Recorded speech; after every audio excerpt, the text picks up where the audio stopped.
코로나19가 전국적으로 확산되면서 두려움에 우리가 사로잡혀 있습니다.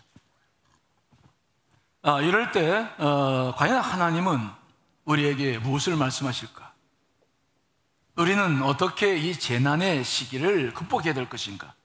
우리가 객관적으로 읽는 성경에도 보면 많은 재난의 역사가 일어나는데, 말씀 속에 있는 재난과 지금 우리가 재난을 몸소 겪고 있는 이 현실에서 우리는 정말 어떻게 하나님의 음성을 듣고 이 재난을 성경에 나와 있는 사람들처럼 극복할 수 있을까? 성경에 나와 있는 모든 이야기들 속에서 우리는 지금 재난을 겪고 있는 우리가 해야 할 바를 생각해 보지 않을 수가 없습니다. 교회가 세상 사람들에게 코로나를 전염시키는 장소가 되어서는 안 되죠. 저희 교회는 철저하게 예배 후에 또 하고 계속해서 방역을 하고, 또 여러분들도 마스크를 쓰고 있잖아요. 개인적인 위생들을 철저히 하는 것, 이거 굉장히 중요하죠. 그러나 우리 그리스도인들이 두려움에 사로잡히는 것은 옳지 않습니다. 우리가 이 재난의 시기에 하나님 역사하심을 보며 그분을 믿고 다시 일어서야 될 줄 믿습니다. 자, 어떻게 이 재난 속에서 주님께서 뭐라고 말씀하실까? 우리도 그 음성을 오늘 듣고 싶습니다. 오늘 본문은 예레미야 선지자가 바벨론으로 포로로 잡혀간 사람들에게 보낸 편지입니다. 그러니까 남유다가 주전 586년에 완전히 멸망하기 전에 남유다는 바벨론에 의해서 두 차례에 걸쳐서 이제 큰 어려움을 겪어요. 성읍이 파괴되고 왕들이 죽고, 그 다음에 왕족과 귀족들과 많은 백성들이 1차, 2차에 걸쳐서 바벨론으로 포로로 잡혀갔죠. 굉장히 큰 재난이었습니다. 남유다 왕 시드기야는 자기가 보는 앞에서 두 아들이 처참하게 죽는 것을 보아야 됐고, 눈알이 뽑혀서 바벨론에 끌려가 죽임을 당하는 참으로 큰 재난이 이루어졌어요. 오늘 편지는 1차, 2차 포로의 그런 어려움이 있었고, 그러나 아직 예루살렘 성전은 파괴되지 않았어요. 다 모든 걸 빼앗겼지만, 아직 완전한 멸망은 이루어지지 않았지만, 지금 포로로 잡혀있는 많은 사람들이 바벨론에서 살고 있었을 때, 두려움 속에서 그들이 이 재난의 시기를 보내고 있었을 때, 하나님께서 예레미야를 통해 주신 말씀이 그들에게 편지로 보내줬죠. 자, 그 사실에 대해서 29장 1절이 기록하고 있죠. 읽어보겠습니다. 시작. 선지자 예레미야가 예루살렘에서 이 같은 편지를 느부갓네살이 예루살렘에서 바벨론으로 끌고 간 포로 중 남아있는 장로들과 제사장들과 선지자들과 모든 백성에게 보냈는데. 아멘. 그 재난 속에서 피난을 한, 그 재난 속에서 포로로 잡혀있는, 그래서 바벨론에 살고 있는 사람들에게 예레미야가 하나님의 음성을 듣고 그들에게 편지를 한 내용이 오늘 예레미야 29장이죠. 그런데 오늘 그 1절 말씀 보시면 편지의 수취인이 누구냐면 장로들과 제사장들과 선지자들과 모든 백성이라고 되어 있어요. 이 중에서, 이 수취인 중에서 우리가 중요하게 봐야 될 그 단어는 장로들과라는 단어예요. 장로. 제사장과 선지자들은 하나님께서 직분을 주신 사람들이죠. 그들은 포로로 끌려갔어도 그 신분은 변하지 않아요. 근데 이 장로라는 직분은 하나님께서 부여한 것이 아니라 마을 공동체에서 가족의 수장이나 시족의 수장으로 대표가 될 만한 사람들을 세운 사람들이죠. 그러니까 오늘 이 편지를 받는데 장로님들이 있다라고 하는 말은 이스라엘 백성들, 포로민들이 흩어진 것이거나 아니면 감옥에 갇혀 있는 것이 아니라 그들이 한 마을 공동체를 이루고 있다는 사실을 반증해 주고 있죠. 다시 말해서 바벨론으로 끌려간 사람들은 흔히 우리가 생각하는 것처럼 감옥에 집단 수용되거나 지역에 불풀이 흩어진 것이 아니었어요. 그들은 노예로 팔리지 않았어요. 그들은 마치 미국으로 이민 간 사람들처럼 그들이 모여서 한인타운을 이루고 살고 있는 것처럼 바벨론이라는 거대한 제국 속에서 유다 자치구를 이루고 살고 있었어요. 그들은 장로들을 뽑아서 장로들의 치리를 받고 있었고, 유다 자치구를 이루면서 그 속에서 나름대로 하나님의 뜻을 이루며 살고 있었다는 것을 알게 되죠. 특별히 오늘 예레미야 29장 5절로 7절까지의 말씀 보시면, 그래서 하나님께서는 그들에게 그 땅에서 집도 짓고 텃밭도 가꾸고 결혼도 하고 아이를 낳고 그렇게 편하게 살라고 말씀을 하시고 있습니다. 자, 그렇다고 한다면 하나님께서 예레미야를 통해 주신 그 약속의 말씀은 구체적으로 무엇일까요? 자, 10절 말씀에 기록하고 있죠. 읽어보겠습니다. 시작. 여호와께서 이와 같이 말씀하십니다. 바벨론에서 70년이 차면 내가 너희를 돌보고 나의 선한 말을 너희에게 성취하여 너희를 이곳으로 돌아오게 하리라. 하나님께서 예레미야를 통해 주신 말씀은 무엇인가? 그 재난의 기간에 대해서 말씀하시는데 70년이 차야 된다. 70년 동안 그 바벨론 땅에서 살아라. 70년이라고 한 세월은 정말 긴 세월입니다. 2, 3세대가 지나가야 됩니다. 우리는 36년을 일제강점기로 보냈는데 70년이라는 것은 정말 긴 기간이죠. 바벨론의 느부갓네살이 왕으로 등극한 주전 605년부터 그 다음 정권이었던 페르시아의 고레스가 등장할 때까지, 즉 바벨론 제국이 태동했다가 멸망하고 바사 제국이 일어날 때까지 그 시간을 정확하게 주님께서 예측하셔서 그들로 하여금 그때까지는 포로 생활을 해야 된다, 포로로 살아라 라고 말씀을 하신 것이죠. 이 말씀은 그러나 포로민들에게는 너무 고통스러운 말씀이었어요. 왜냐하면 그들은 정말 비참한 일들을 경험했어요. 정말 하루빨리 고국에 돌아가서 나라를 재건하고 싶었어요. 하나님께서 살아계시다고 한다면 정말 하나님의 역사가 다시 일어나서 바벨론 제국을 무너뜨리고 다시 유다 민족을 회복시켜 주실 것을 간절히 기대했어요. 그런데 70년이라니 너무 절망할 수밖에 없었어요. 그래서 예레미야 29장에 보면은 그때부터 거짓 예언자들이 일어나서 거짓된 예언들을 막 퍼뜨리면서 그들을 혼란케 했어요. 그래서 예레미야가 편지를 쓴 거죠. 자, 그런데 하나님께서는 그렇게 혼란스러운 그들에게 뭐라고 말씀하시냐면은 재난이 아니라, 이것은 재난이 아니라 평안이라고 말씀하시죠. 자, 11절 말씀 읽어보겠습니다. 시작. 여호와의 말씀이니라. 너희를 향한 나의 생각을 내가 아나니 평안이요 재앙이 아니니라. 너희에게 미래와 희망을 주는 것이니라. 아멘. 하나님은 낙담하고 좌절하고 있는 포로민들에게 뭐라고 말씀하시냐면은 나의 생각을 내가 아는데 너희들이 당하는 이것은 결코 재앙이 아니라 평안일 것이다. 그렇게 그들을 위로하시는 거죠. 자, 그렇다면 어떻게 그 재난이 평안이 될 수 있을까요? 어떻게 이 재난이 그들에게 미래와 희망을 줄 수 있을까요? 오늘 우리는 이 말씀을 통해서 첫 번째 하나님의 깊은 은혜를 경험하게 되죠. 오늘 본문 말씀 보시면은 하나님께서 뭐라고 말씀하시냐면은 나의 생각을 내가 아나니 라고 시작했어요. 나의, 내가 라는 인칭대명사가 2번 사용하죠.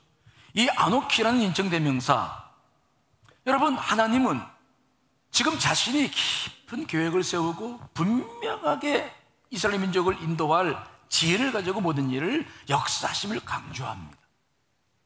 내가 분명히 내 생각을 안다. 너희들은 모른다. 그렇죠. 하나님의 생각을 알 수 있는 사람이 누가 있겠습니까? 우리의 생각과 너무 달라. 우리의 기도와 너무 달라. 기대와 너무 달랐어. 우리는 정말 고통스러울 수밖에 없어. 그럼 그들에게 하나님께서 뭐라고 말씀하시냐면은 내 스스로가 분명히 말을 하는데 너희들은 비록 모르나 그러나 나의 깊은 생각을 가지고 내가 이 일을 계획했으니 나를 믿으라고 말씀하시는 것입니다. 내가 말을 하고 있지 않느냐? 여러분, 우리가 기억해야 될 게 있는데 우리가 재난을 통해서 경험해야 될 가장 중요한 것은 그럼에도 불구하고 우리는 하나님을 믿고 그분의 음성을 들어야 될 줄 믿습니다. 왜냐? 그분의 깊은 뜻을 몰라요. 이 재난이 무엇을 의미하는지 우리는 아무도 모르기 때문이죠. 자, 여러분, 로마서 11장 33절 읽어보겠습니다. 시작. 깊도다 하나님의 지혜와 지식의 풍성함이요 그의 판단은 헤아리지 못할 것이며 그의 길은 찾지 못할 것이로다. 우리가 알지 못하는 것은 하나님의 계획이십니다.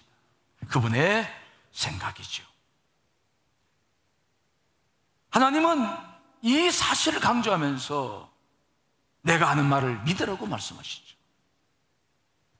70년 동안이나 포로 생활을 해야 한다는 것은 쉬운 일이 아니었지만 이 생각이 인간이 누군가가 하는 말이 아니라 하나님의 깊은 생각에서 나왔기 때문에 신뢰하라는 거예요.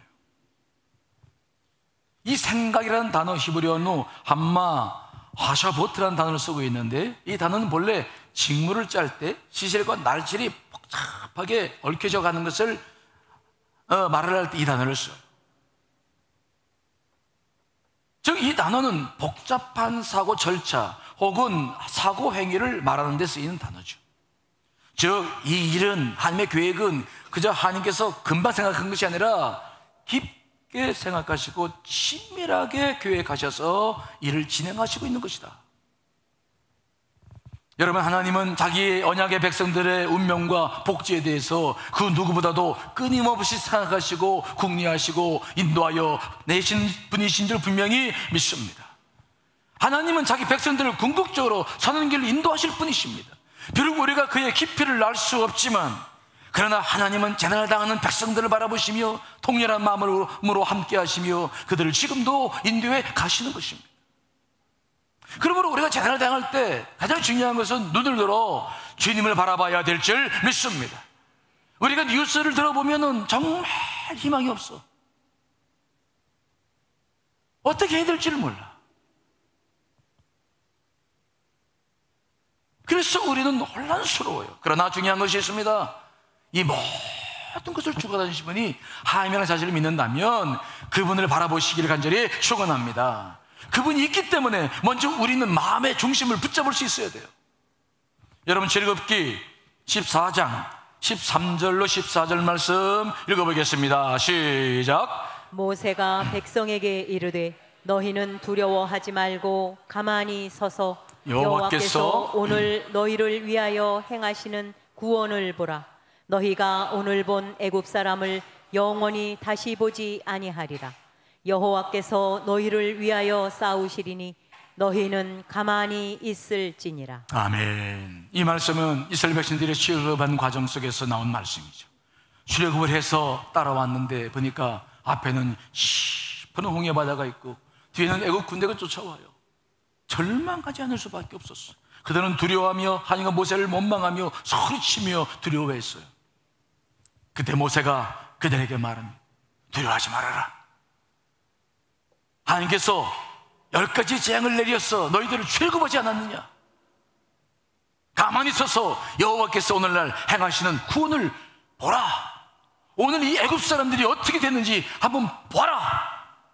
너희들을 위해서 싸우시는 하나님을 경험하게 될 것이다. 그러니 두려운 마음을 내려놓고 믿음을 가지고 하나님께서 하신 일을 보라라고 소리치고 있는 것을 보죠.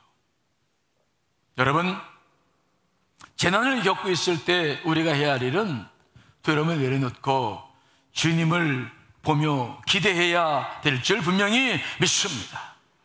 우리의 생각과 다를 수 있어요. 우리의 기대와 다를 수 있어. 정말로 이 재난 때문에 얼마나 많은 헛된 잘못된 뉴스들, 가짜 뉴스들이 돌고 우리를 불안케 합니까? 그러나 중요한 것은 하나님의 계획이죠. 하나님의 계획입니다. 하나님의 뜻이죠. 지금도 진정한 백성들의 안전과 행복을 생각하시는 분은 오직 하나님 한 분밖에 없다는 사실을 믿으시기를 간절히 축원합니다. 우리를 위해 독생자를 보내신 예수님께서 또 우리를 위해 중보하고 계시죠. 그러므로 우리는 이 두려움과 불안한 생각을 내려놓고 하나님께 집중해 나가야 될 줄 믿습니다. 그분에게 먼저 집중해야 될 필요가 있어요. 그렇다면 하나님께서 유대 포로민들에게 그들이 당한 재난이 재앙이 아니라 평안이라고 말씀하신 이유가 뭡니까? 어떻게 이것이 재난이 아니고 평안이 될 수 있다는 것입니까? 이유가 무엇입니까? 그냥 무작정 믿으라고 하는 것이 아닙니다. 중요한 원리들이 숨어 있어요. 왜 이것이 재난이 아니라 평안일까? 자, 그 해답은 오늘 우리가 읽은 11절에 들어있는데 한 번 더 읽어보겠습니다. 시작. 여호와의 말씀이니라. 너희를 향한 나의 생각을 내가 아나니 평안이요 재앙이 아니니라. 너희에게 미래와 희망을 주는 것이니라. 왜 하나님께서 그 70년이라는 포로 생활을 견디라고 말씀하십니까? 왜 이것이 재난이 아니라 평안이라고 말씀하십니까? 이유는 무엇입니까? 그 70년이 너희에게 미래가 되고 희망을 주기 때문이라고 말씀하시는 줄 믿습니다. 그 70년이라는 세월, 이 재난을 통해서 너희들은 새로운 미래를 갖게 될 것이고 새로운 희망을 보게 될 것이다 라고 말씀하시는 거예요.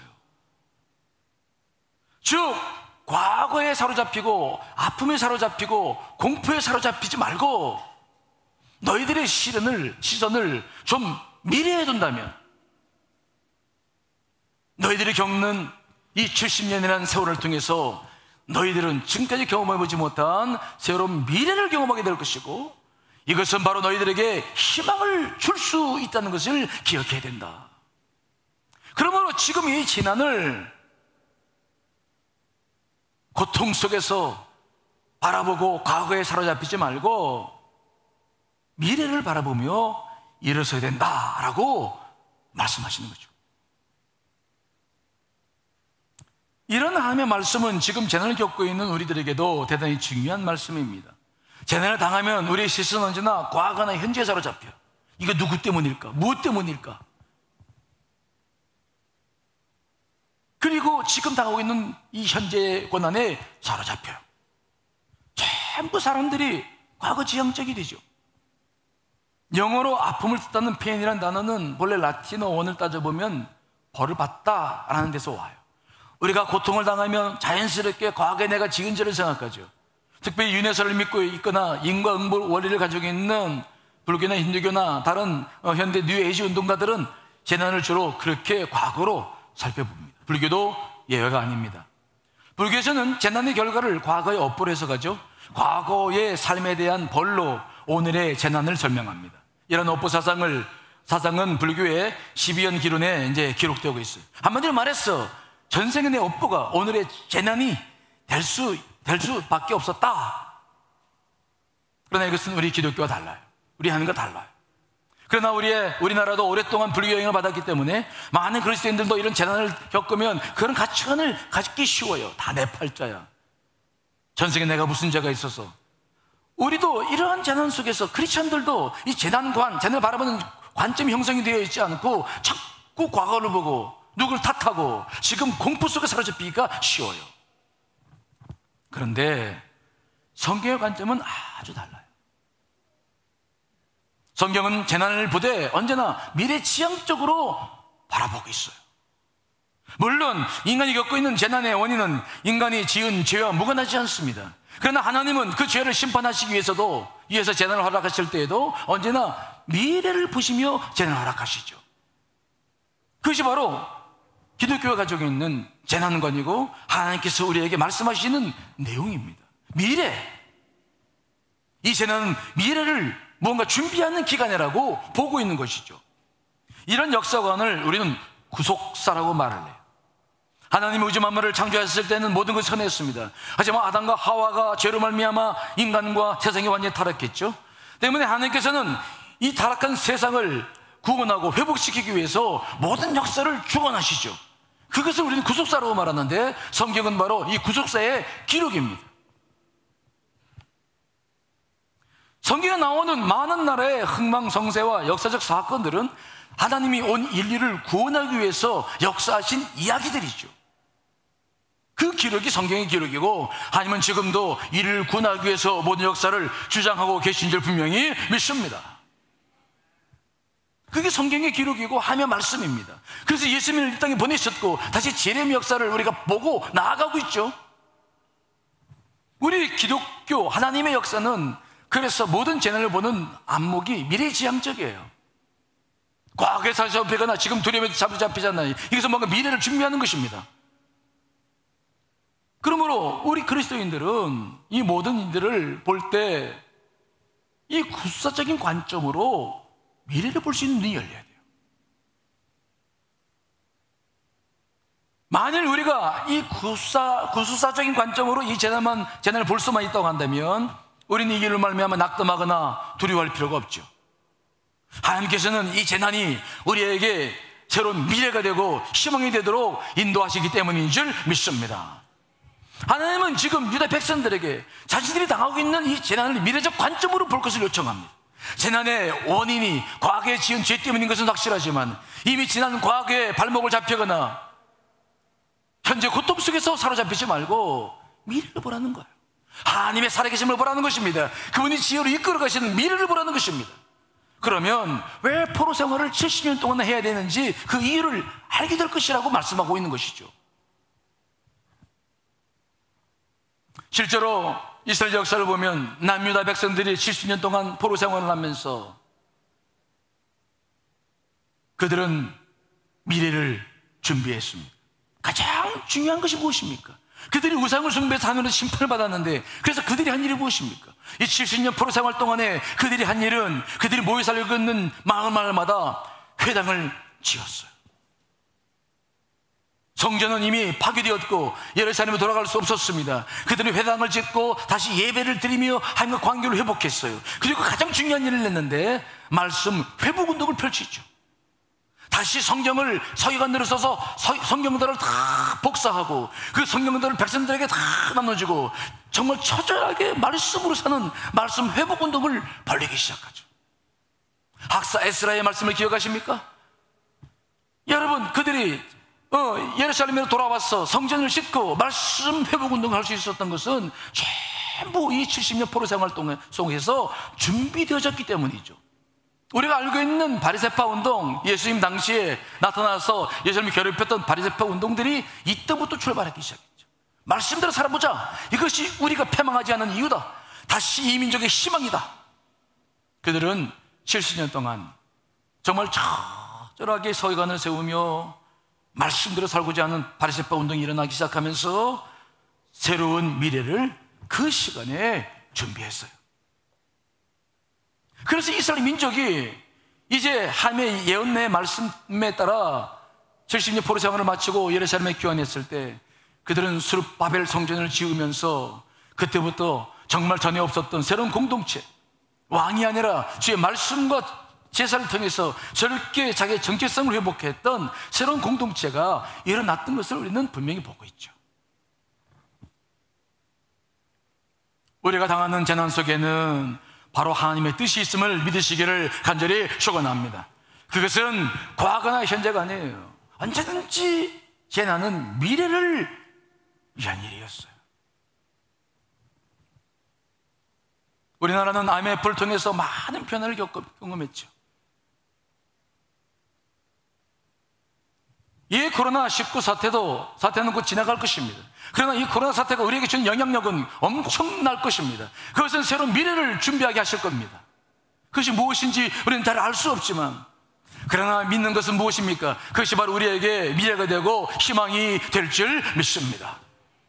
그 일이 무엇일지 알 수 있는 사람은 하나도 없어요. 하지만 우리가 믿는 것이 하나가 있는데 바로 뭐냐? 하나님의 기쁘신 생각을 우리는 믿습니다. 그러므로 우리는 이 재난을 통과하며 겪어날 때 여러분 고통 속에서 자꾸 시들시들해지지 마시고 미래를 바라볼 수 있는 눈이 열리시기를 간절히 축원합니다. 하나님의 역사를 볼 수 있는 눈이 열려야 돼요. 그것이 명백한 성경적 말씀입니다. 그런데 하나님께서는 유다 백성들에게 그 미래를 위해서 분명히 이 재난이 너희들의 미래와 희망이 될 것이다 라고 약속의 말씀을 하시면서 한 가지 부탁을 하신 게 있어요. 그것이 무엇입니까? 자, 오늘 본문 12절로 13절 읽어보겠습니다. 시작. 너희가 내게 부르짖으며 내게 와서 기도하면 내가 너희들의 기도를 들을 것이요 너희가 온 마음으로 나를 구하면 나를 찾을 것이요 나를 만나리라. 아멘. 이 말씀은 재난 속에서 경험할 미래의 축복이 어떤 격려를 통해 성취될 것인지를 말씀하고 있어요. 하나님은 그의 영원한 지혜와 주권으로 이스라엘 백성들에게 축복을 주시기로 이미 미래와 모든 것을 준비하셨어요. 그런데 그럼에도 불구하고 한 가지를 요청하셨습니다. 그것은 바로 무엇입니까? 기도하는 일이죠. 하나님이 아무리 좋은 계획을 세웠다 하더라도 그 계획이 현실로 된다 할지라도 그것을 위해서는 너희들이 기도해야 된다. 하나님은 기도 없이는 절대로 자신의 일을 이루지 않으십니다. 제가 이미 여러 번 말씀드렸죠. 자, 에스겔 36장 36절로 37절 말씀도 읽어보겠습니다. 시작. 너희 사방에 남은 이방 사람이 나 여호와가 무너진 곳을 건축하며 황폐한 자리에 심은 줄을 알리라. 나 여호와가 말하였으니 이루리라. 주 여호와께서 이같이 말씀하셨느니라. 그래도 이스라엘 족속이 이같이 자기들에게 이루어 주기를 내게 구하여야 할지라. 내가 그들의 수요를 양떼같이 많아지게 하되. 아멘. 이 말씀은 예레미야가 아니라 에스겔을 통해서 예루살렘 성전이 회복될 것을 예언하신 말씀이에요. 너희 사방에 남은 이방인들이 나 여호와가 무너진 것을 건축하며 성전이 건축되고 성벽이 건축되는 것을 많은 이방 나라가 볼 것이다. 그 황폐한 곳에서 다시 심어줄 것을 보게 될 것이다. 그런데 뭐라고 말씀하십니까? 이것은 분명히 나의 계획이다. 70년이 지나면 그렇게 될 것이다. 그런데 그래도 자 37절 말씀 좀 보여주실까요? 37절 다시 한번 읽습니다. 시작. 주 여호와께서 이같이 말씀하십니다. 그래도 이스라엘 족속이 이같이 자기들에게 이루어지기를 내게 구해야 할지니라. 내가 그들의 수요를 양떼같이 많아지게 하되 다시 너희들을 부흥시킬 것이다. 다시 회복시킬 것이다. 그러나 그래도 내가 계획은 분명히 세워졌으나 그래도 이스라엘 족속들이 이같이 자기들에게 이 일이 이루어지기를 뭐 해야 된다고요? 구해야 한다. 기도해야 한다.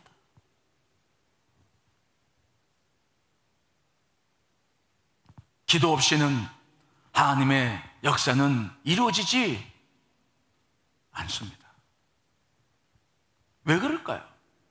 하나님이 늘 염려하는 것은 인간들의 우리의 교만이에요. 만약 우리가 기도하지 않고 어떤 축복을 받으면 여러분 그 축복을 하나님 영광을 돌리는 데 사용합니까? 하나님께 영광이라고 감사하고 할 수 있을까요? 물론 그럴 수 있겠죠. 그러나 대부분의 사람들은 그것을 자기의 공으로 돌리거나 우연한 일을 생각할 거예요. 결코 하나님께 영광을 돌리지도 않을 수 있습니다. 감사하지 않는 사람도 많이 있습니다. 때문에 하나님은 개인적이든 국가적이든 모든 일을 할 때마다 우리의 기도를 반드시 필요로 합니다. 여러분, 우리도 이 재난을 물리치고 미래의 복을 향해 나아가기 위해서는 지금 우리는 믿는 사람들은 기도해야 될 줄 믿습니다. 기도가 절대적으로 필요한 것입니다.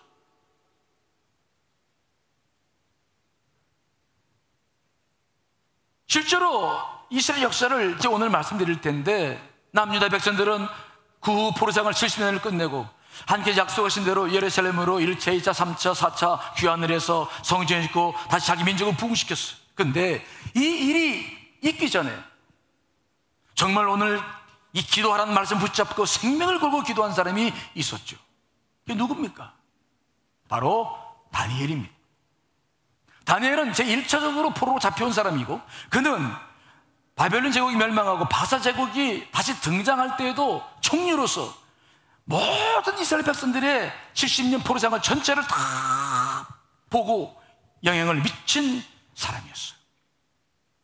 그가 이제 바벨론 제국이 저물고 바사 제국이 일어났을 때 그가 총리로 있으면서 어느 날 예레미야서를 읽었어요. 오늘 본문의 이 말씀 예레미야서를 그가 읽었어요.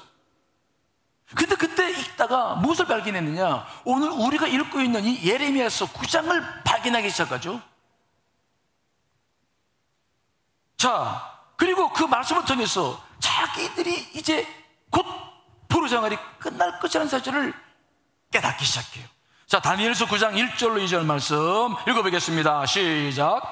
메대 족속 아하수에로의 아들 다리오가 갈대아 나라 왕으로 세움을 받던 첫해 곧 그 통치 원년에 나 다니엘이 책을 통해 여호와께서 말씀으로 선지자 예레미야에게 알려주신 그 연수를 깨달았노니 곧 예루살렘의 황폐함이 70년 만에 그치리라 하신 것이다. 아멘. 예레미야도 다니엘도 지금 우리처럼 이 예레미야서를 읽었는데 읽다가 보니까 놀라운 사실이 발견된 거죠. 70년이구나.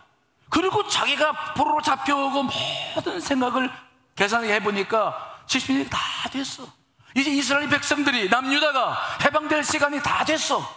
정말로 이제 이 민족의 미래가 열리겠구나. 그런데 주님께서 기도하라고 말씀하시지 않았는가? 내가 정말 이 일을 위해서 이제 기도해야 되겠구나. 그의 나이가 80이 넘은 나이였죠. 남은 생애를 전부 기도해드리며 이스라엘 백성이 회복되기를 간절히 바라며 기도하기 시작했어요. 그 사건의 역사가 다니엘서에 보면 다니엘 6장 사자굴의 역사로 기록되고 있죠. 자, 다니엘서 6장 10절 말씀 읽어보겠습니다. 시작. 다니엘이 이 조서에 왕의 도장이 찍힌 것을 알고도 자기 집에 돌아가서는 윗방에 올라가 예루살렘으로 향한 창문을 열고 전에 하던 대로 하루 3번씩 무릎을 꿇고 기도하며 그의 하나님께 감사하였더라. 다니엘서는 그 서신이 연대적으로 기록되어 있지 않아요. 사건별로 기록되어 있기 때문에 다니엘서의 9장과 6장은 곧바로 연결됩니다. 다니엘은 총률이 있으면서 민족의 시기가 다가왔음을 깨닫고 기도하기 시작했는데 같이 총렬했던 다른 두 총리가 다니엘을 시기 질투하면서 어떻게 죽일까 연구하려고 그의 뒷주사를 딱 해봤는데 너무 청렴해서 뭐 책잡을 게 없었어요. 근데 가만히 보니까 다니엘이 늘 기도하는 거야. 하루 3번씩 기도하는 거지. 그래서 그들이 꾸민 계책이 무엇이냐면 앞으로 한 달 동안 왕 이외에 다른 신상들에게 다른 신들에게 절을 하면 사적을 속에 집어넣자라는 계략을 꾸미고 그들은 왕에게 어인을 딱 받아가지고 전국에 다 이 사실을 알렸어요. 이제는 정말 누구든지 기도하면 사적을 속에 던져지게 되는 것이죠. 다니엘도 총리였기 때문에 이 사실을 모를 리가 없었어요. 그는 기도하면 안 됩니다. 그는 무릎 꿇으면 안 돼요. 그러면 죽어요. 그러나 다니엘은 그렇게 생각하지 않았어요. 지금 이스라엘 민족이 이제 해방의 때가 다 됐고 하나님께서 기도해야 이 역사를 이루신다고 말씀했으니 내 남은 인생이 무슨 의미가 있겠는가? 이제 내 80여 생 인생을 살았으니 하나님께서 이 길을 위해서 나를 부르셨다라고 생각한 다니엘이 자기의 생명을 걸고 하루에 3번씩 여전히 예루살렘 향해서 창문을 열고 기도하기 시작하는 거예요. 기도하기 시작하는 거예요.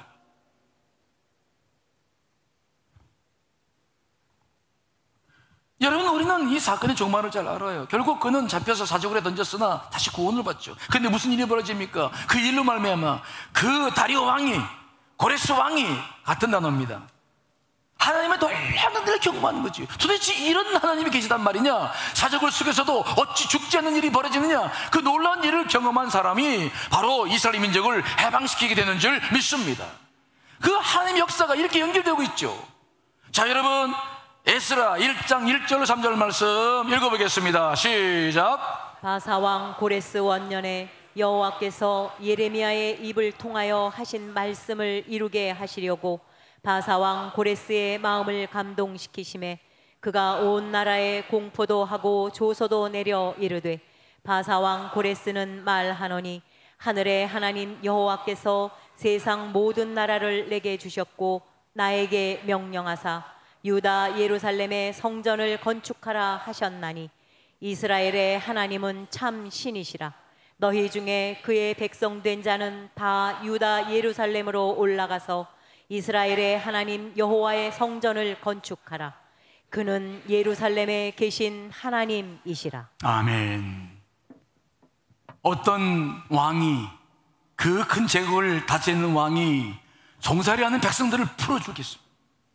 어찌 그들이 믿는 신을 위해서 성전을 지을 수 있는 기회를 주고 모든 일을 후원할 수 있겠습니까? 여러분, 거기에는 하나님의 놀라운 계획이 있었고 다니엘의 목숨을 건 기도가 있었는 줄 분명히 믿습니다. 다니엘이 자기의 자신을 기도에 제물로 드려서 그 일을 이뤄냈죠.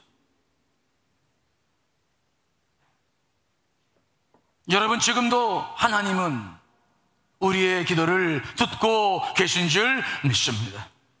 특별히 재난이 닥칠 때, 환난이 닥칠 때 하나님의 시선은 늘 의인들에게 가 있어요. 소돔과 고모라 성에서도 하나님은 의인 10명을 찾았죠. 이 예루살렘 성이 멸망하기 전에 하나님도 예레미야 5장 1절에 보시면 너희는 저 길거리에 나가봐라.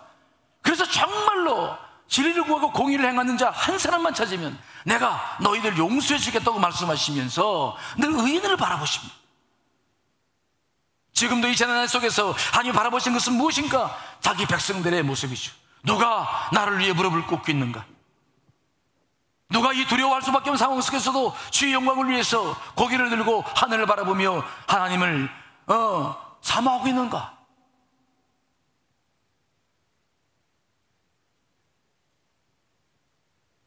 여러분, 이 재난의 순간에도 우리는 이 하나님 앞에 무릎을 꿇고 나아가야 될 줄 믿습니다. 제가 지난 금요일 대구시장이 이게 발표하는 것을 들어보니까 대구시에서 지금 코로나19를 이제 치료하기 위해서 온갖 노력을 하지 않습니까? 얼마나 고생합니까? 대구 시민들이. 그런데 그분이 발표하는 것 가운데 이런 발표를 하더라고요. 그런데 진짜 코로나19에 걸려가지고 막 지금 확진 환자 받고 여러 가지 뭐 신천지 교인들 여러 가지 다 아는데, 그런데 대구 주민들이, 걸리지 않은 사람들이 정말 이번 일로 말미암아 감염병 스트레스를 또 너무 앓고 있다는 거예요. 이 스트레스는 두려움과 불안과 공포, 불면증, 지나친 의심에 따른 주변인 경계, 외부 활동 자조로 인한 무기력을 호소하면서 상담과 심적 치료를 받고 있는데 만여 명이나 받고 있다는 거예요. 지금 이 시대는 코로나19로 인해서 고통받는 것만이 아니라 정말 보십시오. 우리도 얼마나 지금 시민적으로 위축되어져 있어요. 얼마나 사람들이 경제적으로 활동 안 하니까 지금 소상공인이 얼마나 큰 위기를 처해 있습니까? 우리 교육도 마찬가지입니다.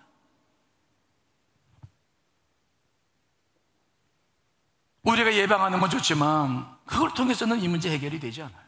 예방할 뿐이죠. 정말 중요한 것은 뭐냐? 이때 우리는 정말 눈물 뿌려 기도해야 될 줄 믿습니다. 만일 이 일이 지금 이번 주, 다음 주까지, 제가 잘 모르지만 다음 주까지는 확진자 때문에 큰 어려움을 겪을 거예요. 그러나 이제 줄어들겠죠. 물러갈 거예요. 그러나 그 이후에는 코로나19가 남긴 정신적 스트레스 때문에 또 다른 어려움을 우리 민족이 경험할 수밖에 없어요.